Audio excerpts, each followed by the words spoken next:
ஈன்றெடுத்த தாய்க்கும் தந்தைக்கும் எனது முதல் வணக்கம். எனக்கு அறிவு புகட்டிய ஆசான் வேதாத்ரி மகரிஷியின் பாதம் பணிந்து வணங்கி மகிழ்கின்றேன். குரு வாழ்க, குருவே துணை. அன்பர்களே, அனைவருக்கும் மாலை வணக்கங்களும் வாழ்த்துக்களும். மானுடத்தின் தேடல் என்ற தலைப்பில இந்த தேடலை எங்கெங்கெல்லாம் நமக்கு தடைகள் இருக்கிறது, நம்முடைய முன்னோர்கள் அவைகளை எவ்வாறு கையாண்டார்கள், அவர்களால் நீண்ட காலம் நோய் நொடியின்றி வாழ்ந்து தான் அடைய வேண்டிய சந்தோஷத்தை எவ்வாறு அடைந்தார்கள் என்றெல்லாம் நாம பார்த்து கொண்டிருக்கிறோம். நம்முடைய முன்னோர்கள் நீண்ட காலம் வாழ்ந்தார்கள், அவர்களுக்கு மரணமே சம்பவிக்க இல்லை என்பதை நான் பலமுறை சொல்லிக்கொண்டே வருகிறேன்.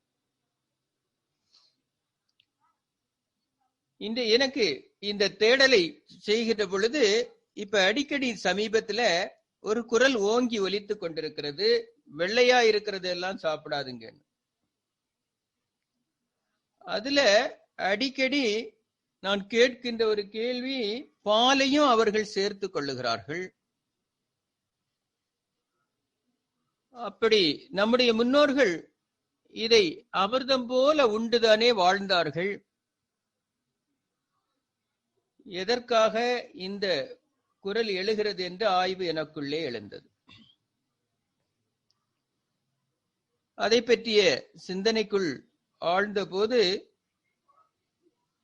நான் எனக்கு கிடைத்த தகவல்களை உங்களோடு பகிர்ந்து கொள்ள வேண்டும் என்று நினைத்தேன். அந்த உணவினுடைய நுணுக்கங்களையும் அதை பற்றிய தெளிவும் நமக்கு வேண்டும் என்பதாக எனக்கு பட்டது. சாதாரணமாக சொல்லுவார்கள், உணவை தலை குனிந்து உண்பது எதற்காக என்று கேட்டா பூமிக்கு நன்றி கூற என்று சொல்லுவாங்க. ஏன்னா நம்ம அப்படி எப்பவுமே உட்கார்ந்து கொண்டு சாப்பிடுகிற பொழுது நம்முடைய பார்வையும் நம்முடைய எண்ணங்களும் கீழே இருக்கும். இந்த பூமி தாய் தானே அனைத்தையும் கொடுத்தா என்பதற்காக அப்படி நாம உண்பது பழக்கம் என்று ஒரு பழமொழி உண்டு. தண்ணீரை மேலிருந்து அப்படியே அண்ணாக்குல விட்டு குடிப்போம். அது எதுக்குன்னு கேட்டா மேகத்துக்கு நன்றி கூறன்னு சொல்லுவாங்க. இப்படி உண்ணுகின்ற முறையிலேயே நமக்கு யார் உணவளித்தார்களோ அவர்களுக்கு நன்றி கூறக்கூடிய பழக்கமுடையவன் தமிழன்.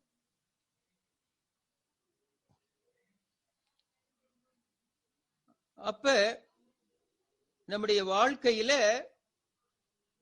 ஆழ்ந்து பார்த்தோம்னா நம்முடைய மாடுகளுக்கும் பால் பொருட்களுக்கும் நமக்கும் நிறைய தொடர்புகளை காண முடிந்தது. பல இலக்கியங்களையும் இது பற்றி நிறைய விளக்கங்களை காண முடிந்தது. இருந்தாலும் முதல்ல நம்ம அறிந்து கொள்ள வேண்டிய விஷயம், தாய்ப்பால்,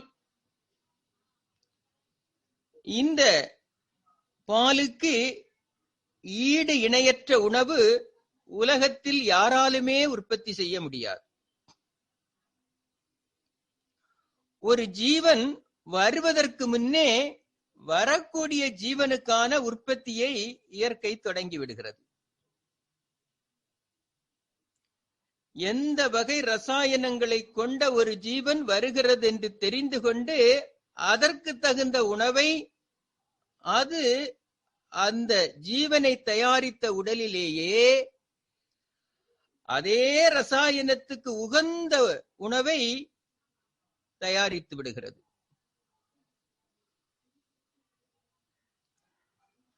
பெண்மையின் தன்னுடைய அடுத்த பரிணாமத்திற்கு அது தயார் செய்கிறது. தாய்மையாகிவிட்ட தாய்மார்களுடைய மார்பகங்களிலே பால் கட்டி வலி எடுத்து நிற்கின்ற போது அந்த குழந்தையினுடைய முதல் பரிசம் பட்டவுடன் தாய்மையோ நிறைவு பெற்ற பேரானந்தத்தை அடைகின்றாள். முதலாக குழந்தை ஸ்பரிசிக்கின்ற பொழுது ஏற்படக்கூடிய அந்த பந்தம் இருக்கிறது பாருங்க, அந்த மகிழ்ச்சி இருக்குது பாருங்க, அந்த பேரானந்தம் அவள் கொடுக்கின்ற அந்த முதல் பாலில் இருக்கின்றது.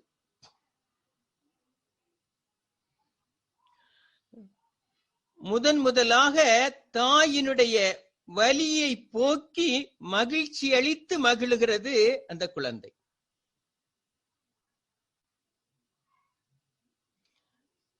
இதனுடைய உற்பத்தி நிலையும் அறிவுக்கும் அறிவியலுக்கும் அப்பாற்பட்டது.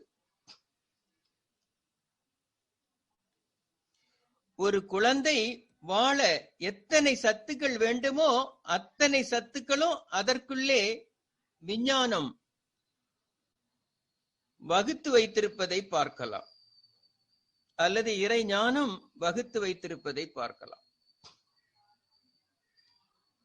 விஞ்ஞானத்தினுடைய ஆராய்ச்சிகளை எல்லாம் அப்பாற்பட்டு உடலால், உணர்வால், உயிரால் எத்தனையோ பரிமாற்றங்களை பாலோடு சேர்த்து தாய்க்கும் சேய்க்கும் நடக்கும்.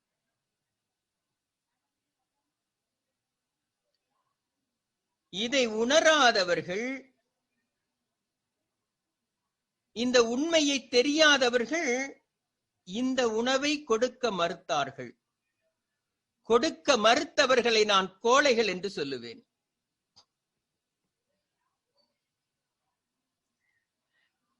ஏனென்றால் இது வெறும் பால் அல்ல. தாயினும் சால பரிந்துன்னு சொன்னான். இது ஒரு மனிதன் மனிதனாக வாழ்வதற்குள்ளே அத்தனை குணாதிசயங்களையும் சேர்த்து ஊட்டப்படுவது.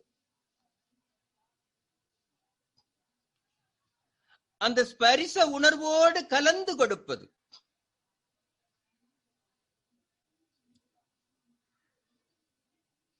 தான் பெற்றுக்கொண்ட அத்தனை எதிர்ப்பு சக்தியையும் கலந்து குழந்தைக்கு கொடுக்கக்கூடிய அமிர்தம். அதை கொடுக்காதவர்கள் கொடுக்காத குற்றம் கருமையத்தில் பதிவு செய்யப்பட்டு அதற்குரிய தண்டனையும் அனுபவித்தாக வேண்டும்.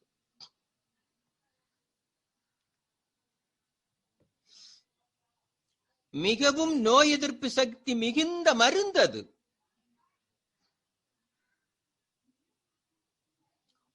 புரோட்டீனும் விட்டமின்களும் மினரல் என்று அடுக்கிக் கொண்டே போகலாம் அதற்குள் இருக்கக்கூடிய சத்துக்கள். அந்த பாலில சரிசம விகிதத்துல கொழுப்பு கலந்திருக்கும். குழந்தைக்கு எவ்வளவு வேண்டுமோ அந்த அளவுக்கு மட்டுமே வகுத்து வைக்கப்பட்டிருக்கும். இதை கொடுக்கின்ற தாய்க்கு கொடிய நோய்கள் தாக்காமலே இதை தடுக்கும் திறனும் உண்டு. கொடுத்தாதான்.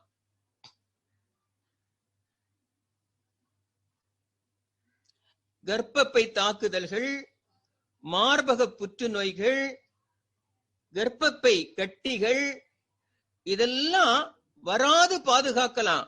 குழந்தைக்கு பால் கொடுத்தால் தாய்க்கும் நோய் வராது பாதுகாக்கலாம்.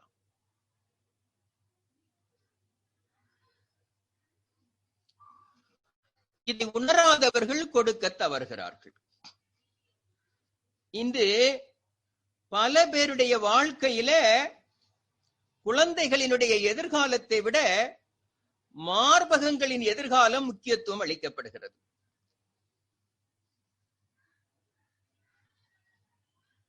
அதனால புட்டிப்பாலும் பவுடர் பால்களையும் வாங்கி கொடுக்கிறார்கள். குழந்தைகளுடைய உடல் வளர்ச்சி அபரிமிதமாக போய்விடுகிறது. அதிக பருமன் போன்றவை ஏற்பட்டு குறிப்பிட்ட காலத்திற்குள்ளே குழந்தைகள் அதிகப்படியான நோய்களுக்கு ஆட்பட்டு விடுகிறார்கள். இந்த புட்டிப்பால்களையும் பவுடர் பால்களையும் குடிக்கின்ற குழந்தைகளில் நோய் எதிர்ப்பு சக்தி குறைந்தவர்களாக காணப்படுகிறார்கள். காலம் செல்ல செல்ல இந்த குழந்தைகள் ஆஸ்பத்திரியிலேயே தன் வாழ்நாளை கழிக்க வேண்டியிருக்கிறது. இந்த பாவத்தை செய்தவர்கள் இந்த கர்மாவையும் சேர்த்தே அனுபவித்தாக வேண்டும், தப்பிக்க முடியாது. இதுதான் அடிப்படை நியதி. அப்ப இப்படி இயற்கை கொடுத்த அந்த சத்தை, இயற்கை ஒரு குழந்தைக்கு இளமையிலே கொடுக்கப்பட வேண்டிய மருந்தை,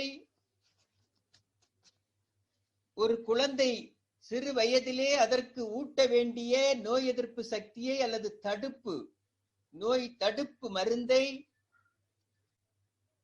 நிச்சயமாக நம் குழந்தைகளுக்கு கொடுக்கின்ற போது குழந்தைகள் ஆரோக்கியமாக வளர்வார்கள். அதனாலதான் நம்முடைய முன்னோர்கள் அத்துணை ஆரோக்கியமாக இருந்ததற்கான காரணம் அதுதான்.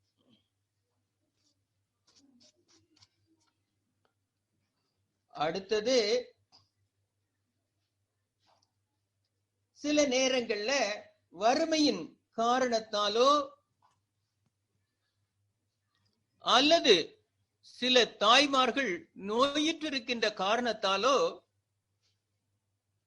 அவர்களுக்கு குழந்தைகளுக்கு போதுமான பால் கிடைக்காத பட்சத்துல நம்முடைய வீடுகள்ல வளர்க்கப்பட்ட பசுமாடுகளில் இருந்து அந்த பாலை கொடுக்கிறது பழக்கமாக இருந்தது. ஒரு காலத்துல ஆடு மாடுகள் தான் நம்முடைய சொத்துகள். ராஜாக்களுடைய ஆட்சி காலத்துல ஆனிரை கவர்தலே இரு நாடுகளிடையே காணப்படும் பெரும் போராக இருந்தது. முதல்ல அதை தான் கவர்வான். ஏன்னா ஒரு நாட்டினுடைய பெரும் செல்வமே ஆடு மாடுகள் தான்.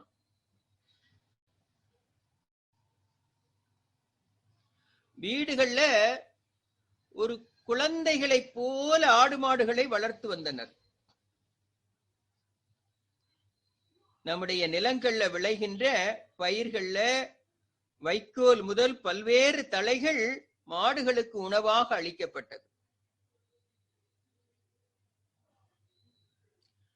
மாடுகளுக்கு மேல அதிக பாசமும் அன்பும் காட்டி வளர்த்து வந்தார்கள்.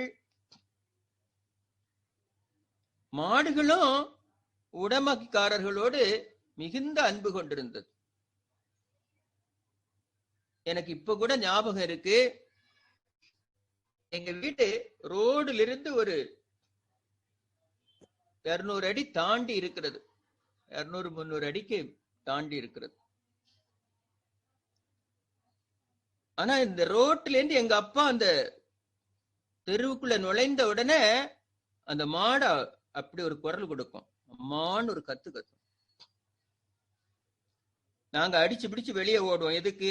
மாட்டுக்கு எதுவும் போடல போல இருக்கு, அப்பா வந்துகிட்டு இருக்காங்கன்னு அடையாளம். அவரும் வந்த உடனே நேர வீட்டுக்குள்ள வர மாட்டார். நேர மாட்டுக்கிட்ட போய் மாட்டை தடவி கொடுத்து அங்கிருந்து வைக்கோல அதுல ஏதாவது தலைகளை எடுத்து அதற்கு போட்டுக்கிட்டு அதன் பிறகுதான் உள்ள வருவாங்க.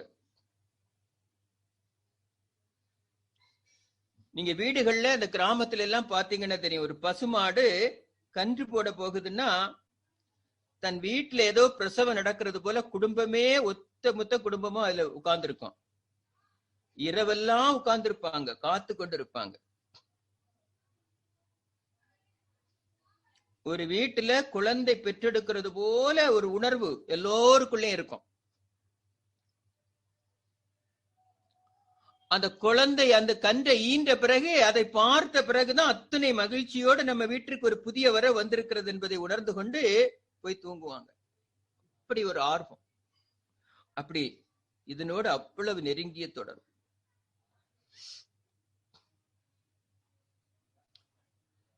இப்படி எத்தனையோ நெருக்கங்களை இந்த மாடுகளோடு நம்முடைய மனிதர்கள் வைத்திருந்தாங்க.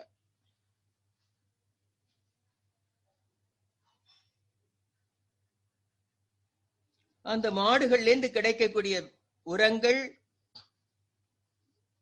கன்று குடித்து போக மீதி கிடைக்கின்ற பால் பொருட்களை கொண்டு தன்னுடைய வறுமைகளையும் நீக்கி வாழ்ந்தவர்களும் உண்டு. பல்வேறு துன்பங்களை நீக்கி வாழ்ந்தவர்கள் உண்டு.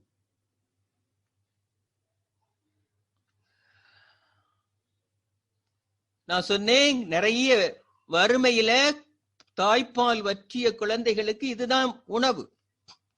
ஒருத்தன் எழுதுறான், பால் மனம் மாறாத பாலகனின் பசி தீர்த்து கொள்ள பசுவின் மடிதான் உண்டு. ஆனா அந்த அன்னை அழகு கட்டுவிடும் என்று ஒரு நாளும் நினைத்ததில்லையாம். எத்தனையோ வீடுகளை நீங்க பார்க்கலாம், அந்த பாலை குடித்துதான் அந்த குழந்தைகளை வாழ வைக்கணும். நிறைய வீடுகள்ல அந்த பாலு தான் அவர்களுக்கும் காலையில உணவு, மோரு, தயிர், வெண்ணெய்ன்னு அதை அடிக்கிட்டே போகலாம். அத்தனை வகையான உணவுகளை அந்த அதுல இருந்து அவங்களுக்கு கிடைக்கும். ஒரு பக்கம் உரம் கிடைக்கும், இன்னொரு பக்கத்துல தன்னுடைய வீடுகள்ல சேர்ந்திருக்க தலைகள் அதற்கு உணவாக போகும். இப்படி அதெல்லாம் சாப்பிட்டு அது கொடுக்கின்ற பாலை கொண்டு எத்தனையோ ஏழைகள் கூட ஒரு காலத்துல செல்வந்தர்களாக வளரக்கூடிய நிலை உருவாச்சு. பசுமாட்டுல இருந்துதான். நீங்க பாத்தீங்கன்னா தெரியும், பால் கன்று குடிச்ச உடனே அதால ஒரு காம்புல உள்ள பாலைத்தான் அது வயிறு நிறைஞ்சு போயிடும். அப்பெல்லாம் நீங்க பாத்தீங்கன்னா தெரியும், அந்த செழிப்பான மாடுகளுடைய மடிகளை பார்த்தா தெரியும். ஆனா இந்த கன்று குடித்து முடிச்ச உடனே அப்படியே அந்த பால் கட்டி நிக்கும். சில நேரங்கள்ல அந்த பால் மடியிலிருந்து பால் கசியும். அந்த மடி வலி தாங்க முடியாது மாடு நின்று தடுமாறும். அந்த நேரங்கள்ல அந்த மாட்டினுடைய உடம்பஸ்த அதனுடைய கைகளை வைத்து அதனுடைய முதுக அப்படி தடவுவான். தடவின உடனே அப்படியே அதனுடைய அந்த ஹேர் எல்லாம் பாத்தீங்கன்னா அந்த மயிர்கால்கள் எல்லாம் அப்படி சில்லிட்டு நிக்கும். அப்படியே மெல்ல கைகளை கீழே இறக்கிட்டு வருவான். இறக்கிட்டு வந்து மெல்ல அதனுடைய மடியில கை வைப்பான். அந்த கை வைத்த உடனே அவ்வளவு சுகம் அதுக்கு வரும். மெதுவாக அந்த பாலை கறந்தெடுப்பான். எதுக்குன்னு கேட்டா, அதனுடைய வலியை போக்க அதுல கட்டி இருந்த பாலை அகற்றினான். அது அத்தனை மகிழ்ச்சியோடு அந்த மாடு வச்சு கொடுக்கும்.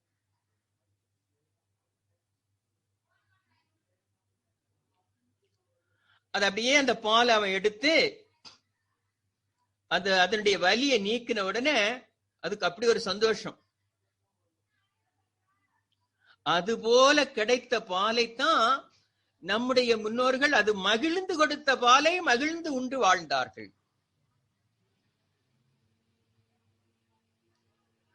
அதுல அந்த பாலை அப்பெல்லாம் பாத்தீங்கன்னா தெரியும், மிக குறைந்த விலையில அங்க அருகாமையில பால் இல்லாத குழந்தைகளுக்கு கொண்டு கொடுப்பாங்க. சில பேரு காசே வாங்காம, ஐயோ அந்த குழந்தை பாவம், அதுக்கு எதுவுமே உணவு கிடையாதுன்னு கொடுத்துடுவாங்க. அப்படிலாம் பார்க்கலாம். அத்தனை பேருடைய துன்பத்தை நீக்கும் பசுமாடு. அதனாலதான் அதுக்கு கோமாதான்னு சொன்னான். அதுவும் ஒரு தாயாகவே பாதிக்கப்பட்டது. ஏன்? பல பேருடைய பசியை அது போக்குவதனால் அது மாதாவென அழைக்கப்பட்டது. பாருங்க, அது வலி போக்க மகிழ்ச்சியாக கொடுத்த பாலை உண்டவர்களும் மகிழ்ந்தார்கள்.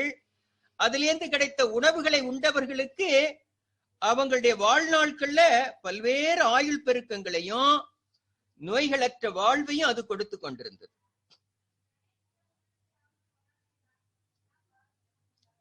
பார்க்கவே அத்தனை ஆச்சரியமாக இருக்கும். எல்லா வீடுகள்ல எந்த வீட்டுல போனாலும் மோர் இருக்கும், பால் போன உடனே பால் கிடைக்கும், அப்படி கொடுப்பாங்க. இப்படி அதுவாக கிடைத்த பாலை வாங்கி பயன்படுத்தினவங்க காலம் செல்ல செல்ல என்ன பண்ணிட்டாங்கன்னு கேட்டா, இதுல வருமானம் இருக்கிறது என்று தெரிந்த உடனே அதை கொண்டு நாம பணம் சம்பாதிக்கலாம் என்று நினைத்த ஒரு கூட்டம் அந்த பாலை மாட்டிடமிருந்து துன்புறுத்தி எடுக்க ஆரம்பித்தது. பாருங்க, முதல்ல இந்த மாடு மகிழ்ச்சியாக கொடுத்தது, அதை உண்டவர்கள் மகிழ்ச்சியாக இருந்தார்கள். இப்ப அப்படியே கிட்ட போன உடனே அவன் ஒரு ஊசிய வச்சுக்கிறான்.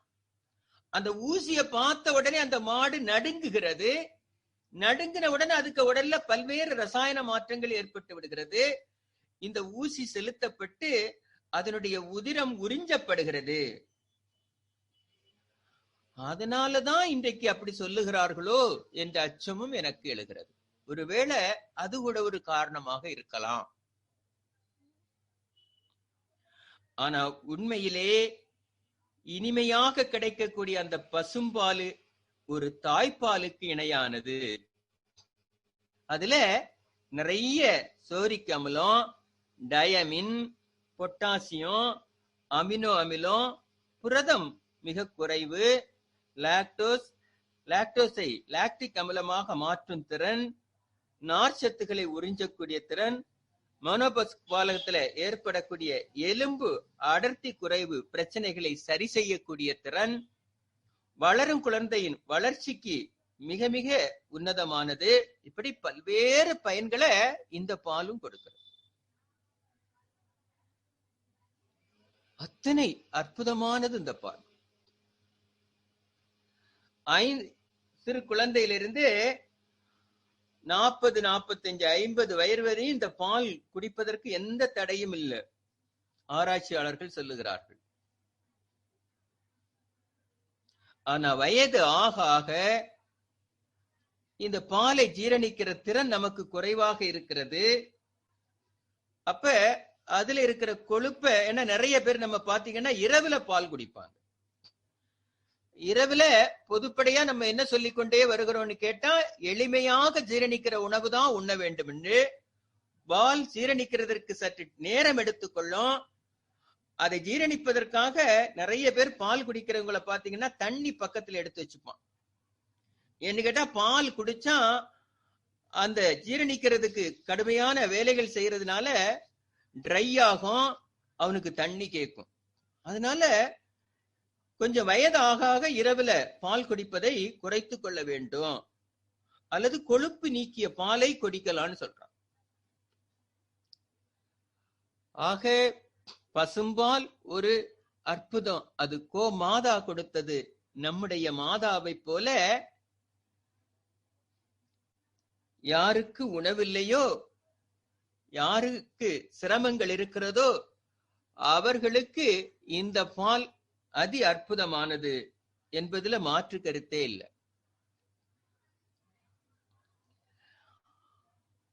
அதனாலதான் பசுமாடு அவ்வளவு தூரம் நம்முடைய முன்னோர்கள் போற்றி வளர்த்து வந்திருக்கிறார்கள். எந்த வீட்டுல போனாலும் பசுமாடு இருக்கும். எங்க வீட்டுல எல்லாம் நான் கிராமத்துல இருக்கிற காலத்துல எனக்கு நல்ல ஞாபகம் இருக்கு, குறைந்தது 4 பசு அப்படி இருக்கும். அதுக்கு புல்லு பறித்து கொண்டு போடுவது, அதை தண்ணி காமிக்கிறது, அதை மெயின்டைன் பண்றது, அதுல கிடைக்கிற பாலை எடுத்து கொடுக்கிறது, அதை வீட்டுல உள்ளவர்கள் மகிழ்ந்து உண்ணுவது, அதுக்கு வேண்டிய ஆகாரங்களை செய்து கொடுப்பது என்று அதனோடு இணைந்த வாழ்க்கை இருந்து அதுவரையும் யாருக்குமே ஸ்ட்ரெஸ் வந்ததில்லை. ஏன்னா அங்க போன உடனே இதுங்க இந்த மாடு ஆடு இதுங்களுக்கு முகத்தை எல்லாம் பார்த்தா அத்தனை மகிழ்ச்சியா இருக்கும். அதுகிட்ட பேசுறது, அத முகத்தை தடவி கொடுக்கிறது, அங்க எந்த ஸ்ட்ரெஸ்ஸுக்கும் இடமே இல்லை. ஏன்னா நம்மளை சுத்தி அத்தனை அழகான ஜீவன்கள் வாழ்ந்து கொண்டிருந்தது. அடுத்தது ஆட்டுப்பால். இதையும் நீங்க தெரிந்து கொள்ள வேண்டியிருக்கிறது. ஒரு பழமொழி உண்டு, 1000 மருந்து சாப்பிட்டாலும் ஆட்டுப்பாலுக்கு ஈடாகாதும்பா. மகாத்மா காந்தியே மகிழ்ந்து உண்ட பால். அவர் நிறைய தன்னுடைய உடலை பற்றி, உடலுக்கு தேவையான உணவுகளை பற்றி காந்தியடிகளுக்கு நிறைந்த ஆராய்ச்சி இருந்தது. அதுல அதிகமாக அவர் எடுத்துக்கொண்டது ஆட்டுப்பாலும் வேர்க்கடலையும் தான். அதுக்கு என்ன காரணம்னு பார்ப்போம். ஆட்டுப்பால் அல்லது அந்த ஆடு நீங்க பாத்தீங்கன்னா தெரியாது, பெரும்பாலும் நிறைய மூலிகை செடிகளையே உண்ணும். அதனாலதான் என்னமோ தெரியல, அந்த பாலுக்கு நிறைந்த மருத்துவ குணமும் சுவையும் நிறைந்திருந்தது. நிறைய சத்துக்கள் நிறைந்த ஒரு பொருளாக இருந்தது. நிறைய வீடுகள்ல ஆடு வளர்க்கிற பழக்கம் இருந்தது. சில வீடுகள்ல கூட்டமாக ஆடு வளர்க்கிற பழக்கம் கூட இருந்தது. அப்படி சில வீடுகளுக்கெல்லாம் போனா ஆட்டுக்கடா நிக்கும், பெண் ஆடும் இருக்கும். சில பேர் அந்த ஆட்டுக்கடாவை கிட்ட போனோம்னா அது அப்படி குதிச்சு வரும். நம்ம அப்படி தலையில கைய வச்சு அது பின்னோக்கி போவாரு, அப்படி விளையாடுவாங்க பாருங்க. அதுங்களுக்கு கூட விளையாடுகிற பொழுது நமக்கு சோர்வே இருக்காது. அப்படி ஒரு நெருக்கம் இந்த ஜீவன்களோட நமக்கு இருந்தது.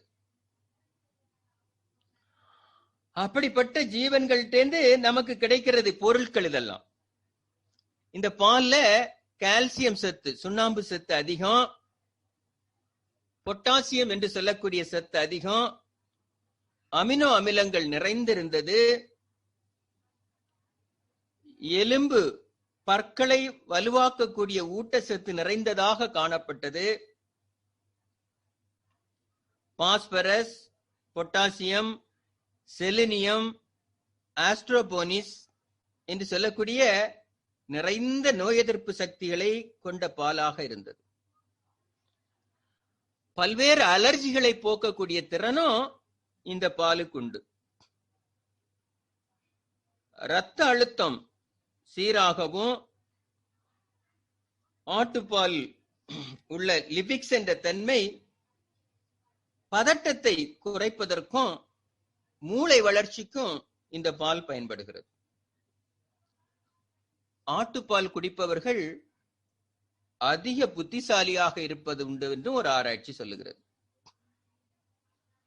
ஆட்டுப்பாலை அருந்துகிறவர்களுக்கு அனிமிக் போன்ற பிரச்சனைகள் வராது என்று சொல்லுகிறார்கள். விட்டமின் ஏ மிக அதிகமாக காணப்படுவது, லாக்டிக் அமிலம் அதிகம் உள்ளது, ஆண்மை தன்மையை அதிகரிக்கும் என்றும், B12, B6, தயாமின், ரிஃபோப்ளமின், அஸ்கோர்லின் இது போன்ற பல்வேறு சத்துக்கள் நிறைந்ததாகவும், பல்வேறு நோய்களை போக்கக்கூடிய திறனும் இந்த ஆட்டுப்பாலுக்கு இருந்திருக்கு. வலிப்பு நோய், குஷ்டரோகம், என்ன நானே பார்த்திருக்கிறேன். இந்த வலிப்பு வரவங்களுக்கு உடனே வெள்ளாட்டு பால் தேடுவாங்க. எங்கேயாவது வீட்டுல இருந்துன்னா இம்மிடியட்டா அந்த பாலை எடுத்துக்கொண்டு கொடுப்பாங்க. குஷ்டரோகத்தை போக்கும் திறன் அதற்குண்டு.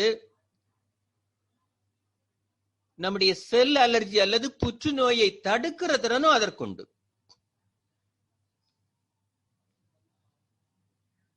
மஞ்சள் காமாலையை தடுக்கும் திறன். மஞ்சள் காமாலை இருக்கிறவங்களுக்கு ஆட்டுப்பால் அந்த மருந்தை கலக்கி கொடுப்பாங்க.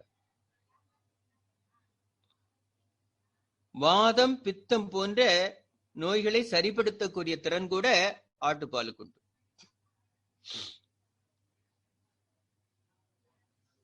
இதெல்லாம் நிறைய ஆடுகளை வைத்திருப்பவங்க, அந்த ஆடுகளோடு வாழக்கூடியவங்களுக்கு தெரியும். அதை துன்பப்படுத்தாம அந்த பால்களை எடுக்கக்கூடிய பழக்கம் அவங்கள்ட்ட உண்டு. இன்னைக்கு பால்னு கிடைச்சிட்டுன்னா எந்த துன்பத்தையும் கொடுத்து எடுக்கக்கூடிய ஒரு நிலைகளை பார்க்கிறோம்.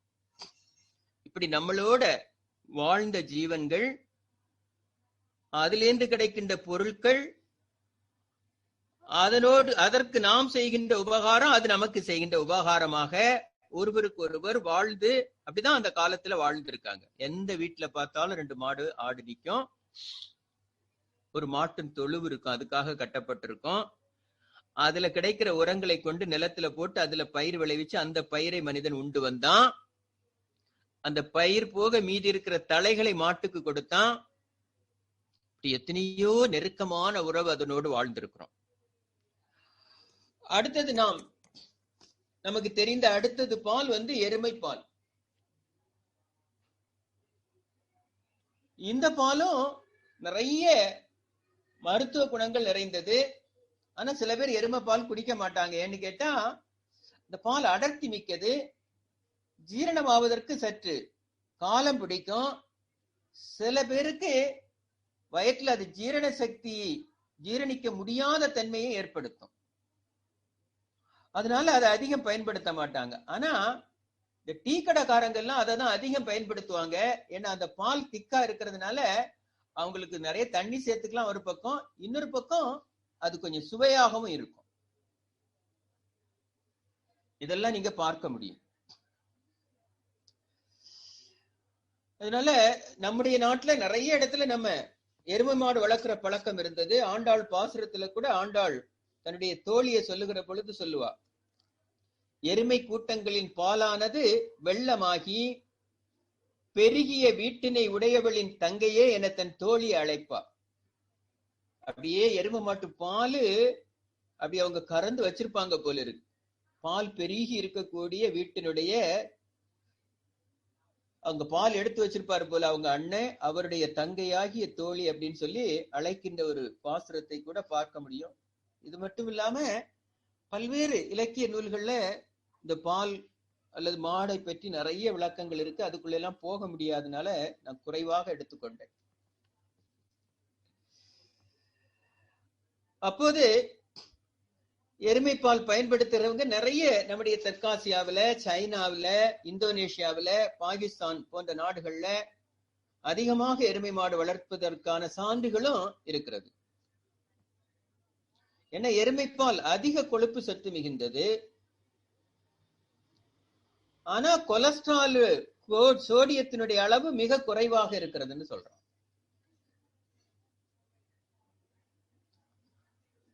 இப்பால்ல விட்டமின் ஏ 18% இருக்கிறதாகவும், P1 தயாமின் என்று சொல்லக்கூடிய அது 10% இருக்கிறதாகவும், B2 25% இருக்கிறதாகவும், B3 1% இருக்கிறதாகவும், B5 9% இருக்கிறதாகவும், B6 6% இருக்கிறதாகவும் இப்படி அடிக்கிட்டே போனோம்.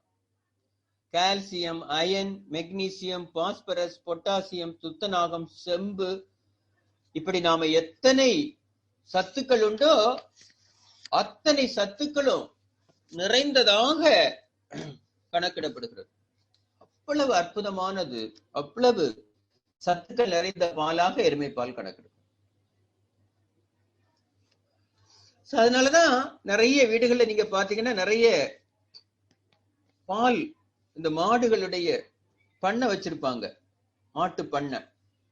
அங்க 50% மாடுகள் இருக்கும், 50% எருமை இருக்கும். இப்படி பல்வேறு வகைகள்ல மனிதனுடைய வாழ்க்கைக்கு பால் அவசியப்பட்டதாக இருந்திருக்கிறது. இப்ப நம்முடைய நோக்கம் என்ன? இந்த பால் எல்லாம் குடிச்சவங்க எப்படி நீண்ட காலம் வாழ்ந்தாங்க அதையும் பார்க்கணும் இல்லையா? சமீபத்துல நான் 1-2 கட்டுரைகள் எடுத்து படிக்கிற பொழுது ஒட்டக பால் அதுவும் நிறைந்த நோய் எதிர்ப்பு சக்தி உடையதாக இருந்தது, மருத்துவ குணம் நிறைந்ததாகவும், உடலுக்கு தேவையான ஊட்டச்சத்து நிறைந்ததாகவும், ஆண்மையின்மையை போக்கும் திறன் படைத்ததாகவும், சர்க்கரை நோயாளிகளுக்கு சர்க்கரையினுடைய அளவை குறைக்கிற மருத்துவ குணம் கொண்டதாகவும், லெனோனின் போன்ற உட்பட ஒரு 6 வகையான அமினோ அமிலங்கள் அதுல நிறைந்திருக்கதாகவும், இந்த பாலை குடிப்பவர்களுடைய உடலில சுருக்கங்கள் வராது என்றும், தோல் தொடர்பான வியாதிகள் வராது என்றும் அந்த கட்டுரையில எழுதப்பட்டிருந்தது. பாலைவனங்கள்ல எல்லாம் ஒட்டகத்தை தன்னுடைய வீடுகள்ல வளர்க்கிறதும், அந்த பாலைவனங்களை கடந்து செல்வதற்கு இவைகளை பயன்படுத்துவதையும் நாம் பார்க்க முடிகிறது. அப்ப இந்த பாலுக்கும் நிறைய சிறப்புகள் இருக்கிறது. இப்படி நாம பயன்படுத்தக்கூடிய எல்லா பாலும் அல்லது எல்லா ஜீவனும் மனிதனோடு நெருங்கிய தொடர்புடையதாக இருக்கிறது. அதே நேரத்துல மனித வாழ்க்கைக்கு உகந்த பல் பொருட்களை கொடுப்பதாகவும் இருக்கிறது. இனி நம்முடைய பாலை நிறைய பேரு மீந்து போகிற பாலை காய்ச்சி வைத்து அத மோராக்கி குடிக்கிற ஒரு பழக்கம் இருக்கிறது. நீர் சுருக்கி மோர் பெருக்கின்னு பழமொழியே உண்டு. மோர் நம்முடைய உடலுக்கு மிக அற்புதமான பொருள். நம்முடைய உடல் சூட்டை தவிர்க்கக்கூடியது, நம்முடைய தாகத்தை தணிக்கக்கூடியது. பல வீடுகள்ல, நம்முடைய கிராமங்கள்ல முன்னாடி எல்லாம் எப்பவுமே வீட்டுல மோர் வைத்திருப்பாங்க. யார் வீடுகளுக்கு போனாலும் முதல்ல கொடுக்கிறது அந்த மோரைத்தான் கொடுப்பாங்க. வெயில்ல வந்திருக்கிறவர்களுக்கு அந்த சூட்டினுடைய தணிப்பை ஏற்படுத்தி தரக்கூடிய பொருளாக பயன்படுத்தப்பட்டது. இப்ப கூட நிறைய பேர்கள்ல வீடுகள்ல உணவோடு மோர் விட்டு சாப்பிடக்கூடிய பழக்கம், மோர் சாதம்னே பேரு, மோர் சாதம் சாப்பிடக்கூடிய பழக்கம் தொடர்கிறது. இதனுடைய அடுத்த ஸ்டேஜ்ல இது போன்று பயன்படுத்தி கொண்டிருந்ததை நம்ம பார்த்தோம். இதற்கு அடுத்த இன்னொரு ஸ்டேஜ் இருக்கு. இந்த மோரை நம்முடைய கிராமங்கள் எல்லாம் அந்த மோரை கடைந்து அதுல வரக்கூடிய ஒரு சுத்த சத்தாகிய வெண்ணெய எடுக்கிறத பார்க்கிறோம். நம்முடைய முன்னோர்களுடைய ஆராய்ச்சியினுடைய அளவே ஆச்சரியப்படுவதாக இருந்தது எனக்கு. நம்ம வீடுகள்ல அதிகம் கிடைப்பது பால், அது நம்முடைய தேவைக்கு பயன்படுத்தி போக அதை காய்ச்சி அதுல உரைமோர் விட்டு அதை தயிராக்கி, அந்த தயிருக்கும் நிறைய குணங்கள் இருக்கு. அந்த தயிரை மோராக்குற போது அதுக்கு நிறைய குணம் இருக்கிறது. பாருங்க, அதுல ஒரு பொருளை கூட வேஸ்ட் பண்ணாம, நான் அதான் ஆச்சரியமா பார்ப்பேன்.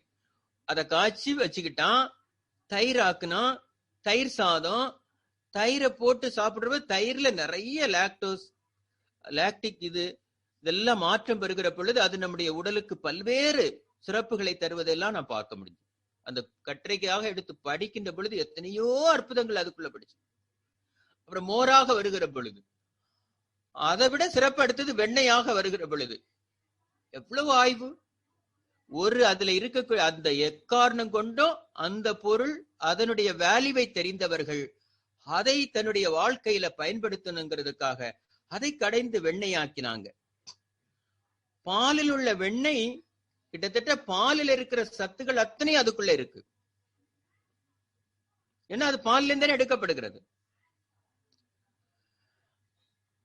இளம் மஞ்சள் நிறத்துல காணப்படக்கூடிய இந்த வெண்ணெய் உலகம் முழுவதும் பயன்படுத்தினதற்கான சான்றுகள் இருக்கிறது. கிரீஸ் மக்கள் வெண்ணெயை அதிக அளவுல பயன்படுத்துகிறார்கள். வீடுகள்ல, நம்முடைய வீடுகள்ல கூட வெண்ணெய பல்வேறு உணவுப் பொருட்கள்ல பயன்படுத்துகிறாங்க. இதுல வைட்டமின் ஏ சத்து மிக அதிகம். இது தைராய்டு மற்றும் சிறுநீரக நோய்களுக்கு சிறந்த நோய் எதிர்ப்பு சக்தியாக பயன்படுகிறது. லாரிக், லித்திலின் போன்ற அமிலங்கள் வெண்ணெயில் நிறைந்து காணப்படுகிறது. இது உடல்ல உள்ள கொழுப்புகளை சேராம தடுக்கிறது.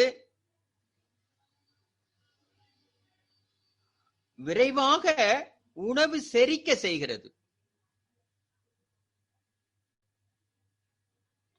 மேலும் உடலை பூஞ்சை தொற்று நோய்களிலிருந்து பாதுகாக்கிறது. பாருங்க, கேன்சர் போன்ற தொற்று நோய்கள், இந்த காளான் போன்று வளரக்கூடிய அந்த செல் அடுக்கு சீர்குலைவுகளை சரி செய்யக்கூடிய திறனும் அந்த வெண்ணெய்க்கு இருக்கிறது. நம்ம ஊர்ல பல ஊர்கள்ல இதுகளுக்கெல்லாம் சிறப்பு உண்டு. ஊத்துக்குழி வெண்ணெய் ஒவ்வொன்றுக்கும் ஒரு பேர் வைத்துக் கொள்வாங்க. அவ்வளவு சிறப்பு இந்த வெண்ணெய்க்கு இருக்கிறது. உடலுக்கு நோய் எதிர்ப்பு சக்தியை வாரி வழங்கும் திறன் படைத்ததுன்னு ஒருத்தன் எழுதுறான். பல்வேறு ஆன்டி ஆக்சிடென்ட் நிறைந்து காணப்படுகிறது. அவ்வளவு நோய் எதிர்ப்பு சக்தி உடையதுங்கிறான். அதோட நோய் எதிர்ப்பு காரணிகளை போக்கி உடலை காக்குறதுன்னு சொல்றான். அப்படியே நம்முடைய அப்படி உடலுக்குள்ள பல்வேறு நோய் எதிர்ப்பு சக்திகளை இதுவே உருவாக்கி வைக்கக்கூடிய திறன் படைத்ததுன்னு எழுதுறோம். இதுல வைட்டமின் இ மற்றும் விட்டமின் கே குறிப்பிட்ட அளவுல காணப்படுகிறது. எளிதில ஜீரணமாகக்கூடிய கொழுப்பு சத்துக்கள் நிறைந்ததுன்னு சொல்றோம். இந்த வெண்ணெய் உடலுக்கு சக்தி அளிப்பதோடு திசைவு நம்முடைய செல் சிதைவுகளில் இருந்தும் காக்கிற திறனையும் பெற்றிருக்கிறது. இவ்வளவு நுணுக்கமாக ஆய்வு செய்றாங்க பாருங்க. பற்களை வலுப்படுத்தும் விட்டமின் டி மற்றும் கால்சியம் சத்துக்கள் வெண்ணெயில நிறைந்து காணப்படுகிறது. பல் சிதைவு தடுக்கப்படுகிறது. குழந்தைகள் வெண்ணெயை உண்டு வந்தா அவர்களுடைய நரம்பு மண்டலம் சீராக இருக்கும். அதில உள்ள கொழுப்பு அமிலங்கள் மூளை தொடர்பான நோய்களை தடுக்கும். வயிற்று உபாதைகளை தடுக்கும். நம்முடைய சித்த மருத்துவர்கள் எல்லாம் போனீங்கன்னா குன்ம நோய் என்று சொல்லக்கூடிய அல்சர் இருக்கிறவங்களுக்கு இந்த வெண்ணெய காலையில வெறும் வயிற்றுல தினந்தோறும் ஒரு சின்ன பீஸ் எடுத்து ஒரு குறிப்பிட்ட நாட்களுக்கு உண்ண சொல்லுவாங்க. அது அப்படியே தொடர்ந்து உண்டு வந்தா அந்த அல்சர் என்று சொல்லக்கூடிய தீர்க்க முடியாத நோயையும் தீர்க்கும் திறன் படைத்தது இந்த வெண்ணெய். எத்தனை அற்புதங்களை ஒவ்வொரு இதுவும் வச்சிருக்காங்க. அதனாலதான் நம்ம ஆள் இப்படி எல்லாம் எந்த நோயும் வராத உணவுகளை உண்டு உண்டுதான் தன் மரணம் இல்லாத வாழ்க்கையை வாழ்ந்திருக்கான் அந்த காலத்துல. அதனாலதான் அவன் ஆனிரைகளோட தன்னுடைய வாழ்க்கையை இணைச்சு கொண்டான். அதோட நிக்கல, அந்த வெண்ணெய உருக்குனா அது நெய்யாக மலர்கிறது. இந்த நெய் ஒரு அற்புதம். நான் சில நேரத்தில் அது அதிசய பொருளாக பார்ப்பதுண்டு. ஏன்னா எந்த சூழ்நிலையிலும் கெட்டு போகாத பொருள் அமிர்தம் என்று அழைக்கப்படுகிறது. அல்லது அழிவில்லாத தன்மையை கொண்ட பொருளை அமிர்தம் என்று சொல்லுகிறோம். அப்ப இங்க அழிவில்லாத தன்மை எதற்கு இருக்குன்னு கேட்டா இறைநிலைக்கு தான் இருக்கு. அப்ப இறைநிலையினுடைய தன்மையை நமக்கு மகரிஷி உணர்த்துகிற பொழுது நாம் உண்ணுகின்ற உணவு 7 தாதுக்களாக மாற்றம் பெறுகிறது. 7வது தாது என்று சொல்லக்கூடிய அந்த உயிர் சக்தி அழிவற்ற தன்மையுடைய. இங்கேயும் அந்த பாலை நீங்க அப்படியே எடுத்து பார்த்துக்கிட்டே வந்தீங்கன்னா கொஞ்சம் கொஞ்சமா நம்ம அதை பிரிச்சு பார்த்தா அதற்குள்ள இந்த அழியாத தன்மையுடைய பொருள் இருப்பதை நம்ம உணர முடிகிறது. அப்படின்னா எந்த பொருளை நீங்க பிரித்து கொண்டு போனாலும் அழியும் தன்மையுடைய பொருளுக்குள்ளே அழியாத தன்மையுடைய ஒரு பொருள் இருப்பதை நீங்கள் காணலாம்.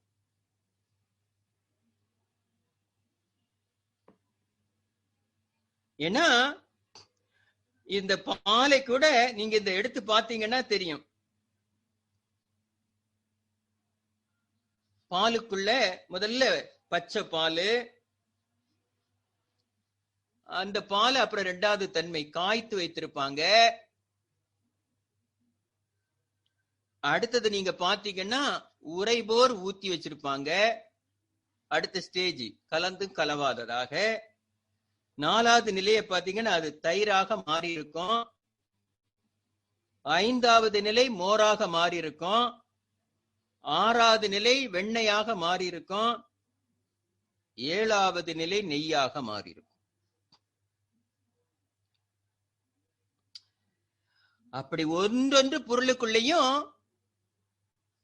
நீங்க நுணுக்கமாக பிரித்து கொண்டு உள்ளே சென்றா ஒன்றொன்றுக்குள்ளேயும், இப்ப மகரிஷி சொல்றாங்கல்ல, நம்ம உண்ணுகிற உணவை அப்படி பிரிச்சுக்கிட்டே போனோம்னா நிச்சயம் அதற்குள்ள ஒரு உயிர் இருக்கும். நான் சமீபத்தில் ஒரு ஆர்டிகிள் படித்துக் கொண்டிருக்கிற பொழுது அதுல எழுதப்படுகிறது, ஒருத்தருக்கு உணவும் நீரம் இல்லாம கிட்டத்தட்ட சாகிற நிலையில இருக்கிறான். இருக்கின்ற பொழுது நீரை எடுத்து அனலைஸ் பண்ணி பார்த்தா அதுல 0 கலோரி உணவு தான். ஆனா அந்த நீர் அவனுக்கு கொடுத்த உடனே அவனுக்கு செயலிழந்த அவயங்கள் எல்லாம் மீண்டும் மெல்ல மெல்ல செயல்பட ஆரம்பிக்கிறது. எப்படி என்று கேட்டான். அவன் அதுல எழுதுறான், இந்த 0 கலோரி உணவுக்குள்ளே அங்க ஒரு அழியாத சிறப்பு மிக்க உயிர்த்தன்மை இருக்கிறது. அப்பதான் எனக்கு ஞாபகம் வருது, மகரிஷி சொல்றாங்க, காற்றிலிருந்து நீரிலிருந்தும் உயிர் வரும். பாருங்க, அந்த ரிசர்ச் அவன் சொல்லுகிற பொழுது சொல்றான், அதற்குள்ள இருக்கக்கூடிய உயிர்த்துகள் அதனோடு இணைந்து விடுகிற போது மீண்டும் அவனுக்கு அந்த அழிந்த செல்கள் மீண்டும் உயிர் பெற்று விடுகிறது. மீண்டும் அவன் புத்துணர்ச்சி பெற்று விடுகிறான். அப்ப எல்லா பொருளுக்குள்ளேயும் இந்த ஒரு அற்புதம், அதிசயம் நிறைந்திருப்பதை நாம் பார்க்க முடிகிறது.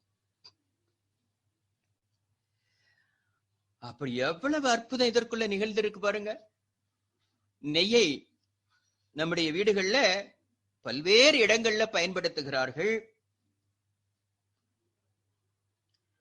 நம்முடைய நெய்யில நிறைந்த நோய் எதிர்ப்பு சக்தி காணப்படுகிறது.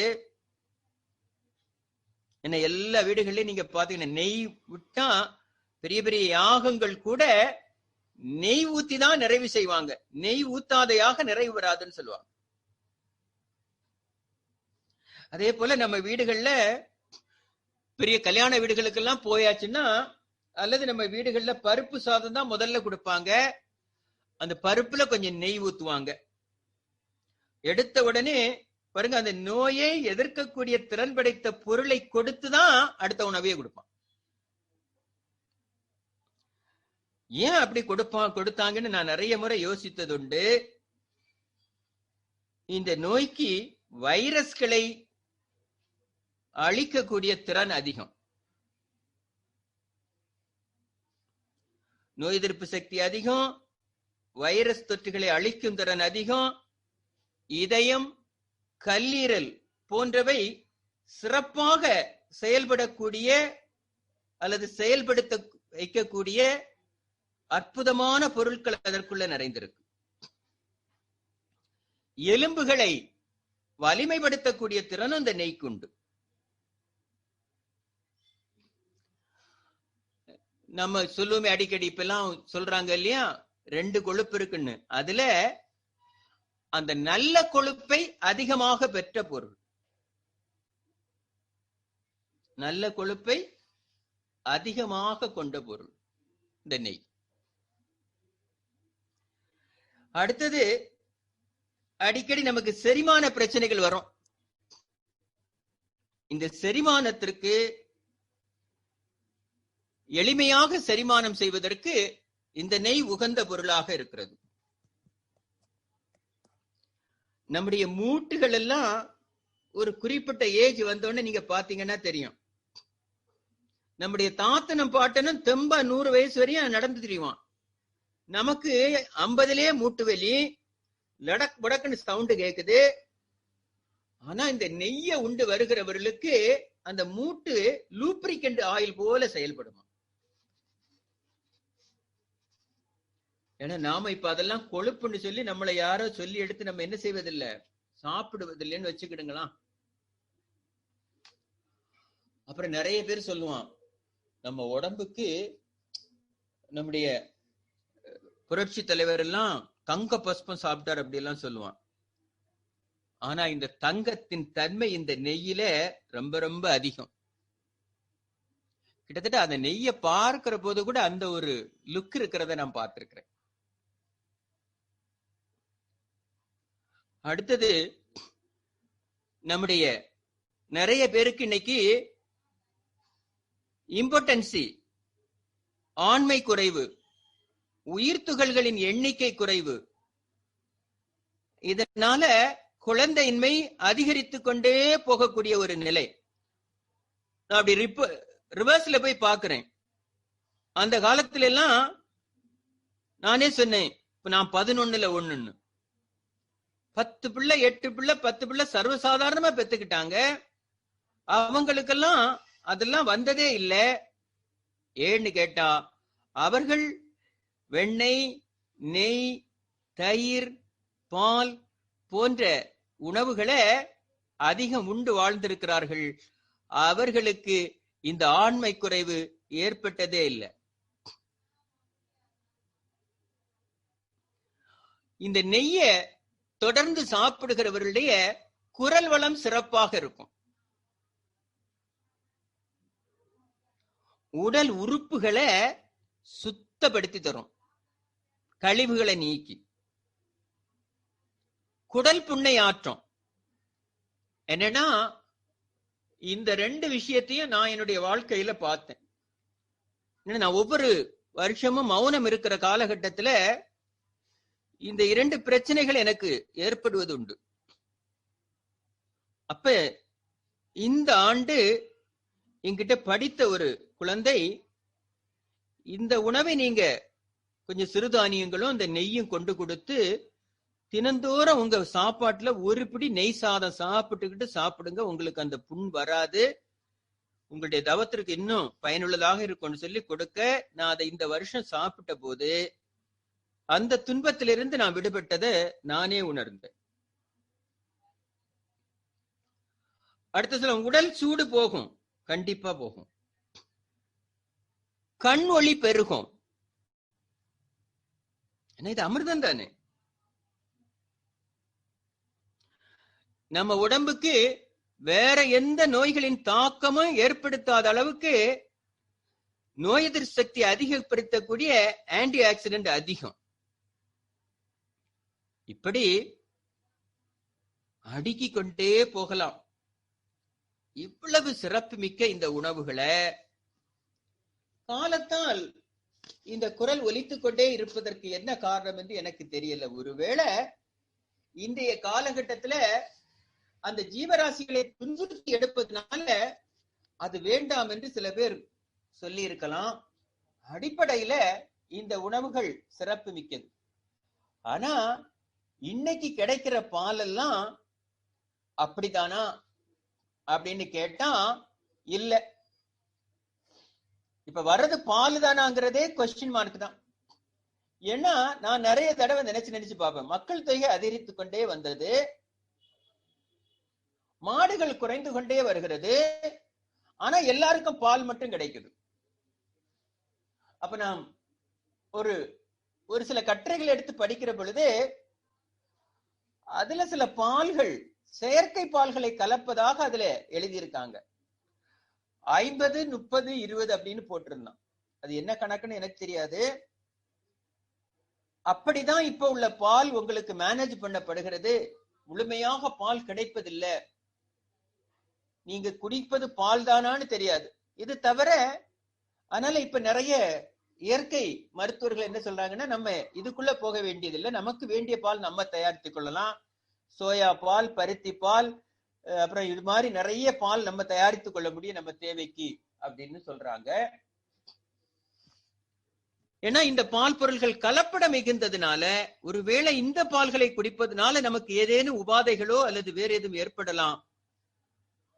நம்முடைய காலத்துல மீண்டும் இப்ப நம்முடைய பழைய நிலைக்கு நம்முடைய மக்கள் மாறிக்கொண்டிருக்கிறார்கள். மாறுகிறவர்கள் இந்த ஆனிரைகளையும் வளர்க்க தொடங்க வேண்டும், அந்த ஜீவன்களுக்கும் புத்துயிர் ஊட்ட வேண்டும். நம்முடைய முன்னோர்கள் வாழ்ந்த வாழ்க்கையை, நோயில்லாத வாழ்க்கையை இந்த மாதிரியான உணவுகளை கொண்டு வாழுகின்ற பொழுது நோயின்றி வாழ முடியும் என்பதை தெரிந்து கொண்டு வாழ்ந்தால் வாழ்க்கை சிறப்பாக இருக்கும் என்று கூறி வாய்ப்புக்கு நன்றி கூறி நிறைவு செய்கின்றேன். வாழ்க வளமுடன், வாழ்க வளமுடன், வாழ்க வளமுடன்.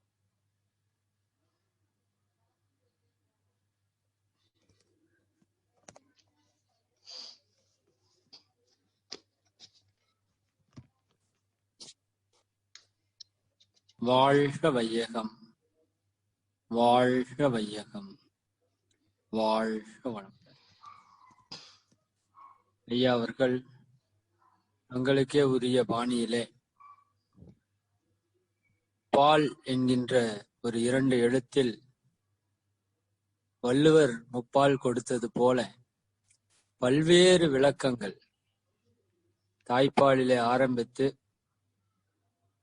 ஆவின் பால், அதனுடைய ஆகச் சிறந்த சிறப்புகள் எல்லாம் சொல்றப்போ நாமளே நாளையில இருந்து பால் கம்பல்சரி சாப்பிடணும் அப்படிங்கிற ஒரு உணர்வுக்கு வந்துட்டோம். அவ்வளவு நன்மைகளை நம்ம முன்னோர்கள் கண்டறிந்து பயன்படுத்தியிருக்காங்க, இயற்கை கொடுத்திருக்கிறது. கடைசியா ஒரு பாயிண்ட் வச்சுட்டாங்க, இப்ப கிடைக்கிறது அப்படிங்கிற மாதிரி ஐயா சொல்லியிருக்காங்க. நாம முடிந்த வரை இந்த நாட்டு மாட்டுப்பால் அப்படிங்கிற ஒரு விஷயத்தை பயன்படுத்துறப்போ அது மிக சிறப்பான விஷயமாக இருக்கும். அந்த விதத்துல நம்முடைய வாழ்க்கைக்கு மிக மிக பயனுள்ள தகவல் இது. அந்த பாலினுடைய அடுத்தடுத்த பொருட்களை பற்றியும் நிறைய நன்மைகளை, செய்திகளை ஐயா விளக்கிட்டு வந்திருக்காங்க. அப்ப அந்த விதத்துல இன்னொரு விஷயம் கூட சொல்லுவாங்கன்னு நினைக்கிறேன். ஏதாவது தப்பு பண்ணிட்டாங்கன்னா, பெரிய பாவம் பண்ணிட்டாங்கன்னா, நீங்க பாலை வித்து அந்த பாவத்தை போக்கிக்கலாம் அப்படிங்கிற அளவுக்கு கூட அந்த பாலுக்கு ஒரு விஷயம் சொல்லுவோம். ஆமா, அதுக்காகவே நிறைய பேர் பால் விற்கிறவங்களை பார்த்துருக்கோம். ஏன்னா அது அவ்வளவு தெய்வீகமான விஷயம். கோமாதா பற்றி ஐயா ரொம்ப அற்புதமா சொன்னாங்க. ரொம்ப மகிழ்ச்சி, நிறைவு. அந்த அளவுக்கு ஐயா அவர்களை அந்த மனசுல பாலை வாத்தன்னு சொல்லுவாங்க இல்லையா, அந்த மாதிரி ஒரு அற்புதமான உரை. நம் முன்னோர்களை பற்றிய ஒரு பெரிய ஆச்சரியம். அது ஐயா அந்த வார்த்தை சொல்றப்பதான், எப்படி ஒரு உயிரினத்தை பிடிச்சு, இத்தனை உயிரினத்துல ஒன்ன பிடிச்சு அதுல வர்ற உணவை எடுத்து அதுல இவ்வளவு நுட்பத்தை கண்டுபிடிச்சு அதுல இவ்வளவு உடலுக்கான நன்மைகளை வச்சிருக்காங்கன்னா என்ன சயின்ஸ், என்ன ஆராய்ச்சி அப்படிங்கிறது வியக்கத்தக்க வகையில் இருக்கு ஐயாவோட உரையினுடைய நிறைவுல. அந்த அளவுக்கு நம்ம முன்னோர்கள் காட்டிய வழியில நாட்டு மாடுகளை பாதுகாப்போம், அந்த பால்களை உண்ணுவோம், நம்முடைய உடல்நலம், குழந்தைகளை உடல்நலத்தையும் பெருக்குவோம் என்ற அளவிலே ஐயா அவர்களை நாம் வாழ்த்தி மகிழ்வோம். பேராசிரியர் கணேசன் ஐயா அவர்கள் வாழ்க வளம். பேராசிரியர் கணேசன் ஐயா அவர்கள் வாழ்க வளம். பேராசிரியர் கணேசன் ஐயா அவர்கள் அருட்பேராற்றல் கருணையினால் உடல் நலம், நீலாயுள், நிறை செல்வம், உயர் புகழ், மெய்ஞானம் நோக்கி வாழ்க வளமுடன், வாழ்க வளமுடன், வாழ்க வளம். இந்த நிகழ்விலே கலந்து கொண்டுள்ள மெய்யன்பர்கள் அனைவரும் வாழ்க வளம். இந்த நிகழ்விற்காக அருள் தண்டாற்றிய அன்பர்கள் அனைவரும் வாழ்க வளம். இன்று பிறந்த நாள், திருமண நாள் கொண்டாடக்கூடிய அன்பர்கள் அனைவரும் வாழ்க. இந்த நிகழ்விற்கு குரு காணிக்கையாக பல பல அன்பர்களை, உண்மையாலுமே குரு எவ்வாறு இந்த அமைப்பிற்கு முயற்சி செய்து சேர்த்தாரோ அதே அளவு ஈடுபாட்டோடு, முயற்சியோடு அந்த மக்களை இணைத்து கொண்டு இருக்கக்கூடிய மனித தெய்வங்கள் அனைவரும் வாழ்க. நிச்சயமா அவங்களுக்கு குரு கூடவே இருந்து சப்போர்ட் பண்ணுவாங்க, இறையும் சப்போர்ட் பண்ணுவாங்க. நன்கொடை வழங்கி சிறப்பித்துக் கொண்டிருக்கக்கூடிய நல்லுள்ளங்கள் அனைவரும் வாழ்க வளமுடன், வாழ்க. அனைவருக்கும் நன்றி.